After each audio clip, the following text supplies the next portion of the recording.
ছাদ বাগানে এরকম ডালিম ফল যদি হয় তাহলে তো আর কথাই হবে না। হ্যাঁ বন্ধুরা, আমি শাহিন এসএস গার্ডেনিং ব্লকে সকলকে স্বাগত।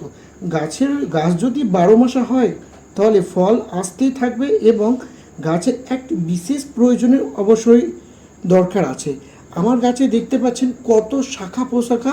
আপনি কিন্তু আপনার গাছে যদি রিগ্রোথ না হয় তাহলে আপনি গাছে পিঞ্চিং করতে পারেন বা গাছের ডগাগুলোকেও কাঁচি দিয়ে বা হাত দিয়ে কেটে দিতে পারে, তাতে ফল ফুল আসা সম্ভব না, অতিরিক্ত বেড়ে যায়।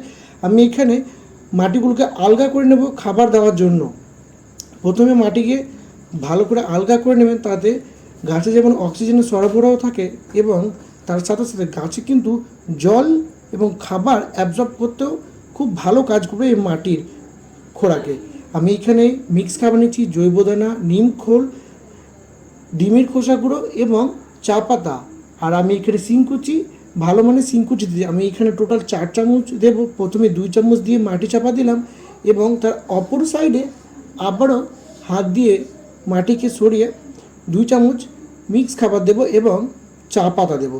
চা পাতা কিন্তু আপনার গাছের রোগ প্রতিরোধ ক্ষমতা বৃদ্ধি করে, তার সাথে সাথে আপনার গাছে ফল ফুল আনতে সাহায্য করবে এবং মাটির উর্বরতাও বৃদ্ধি করে। বন্ধুরা, লাইক করবেন,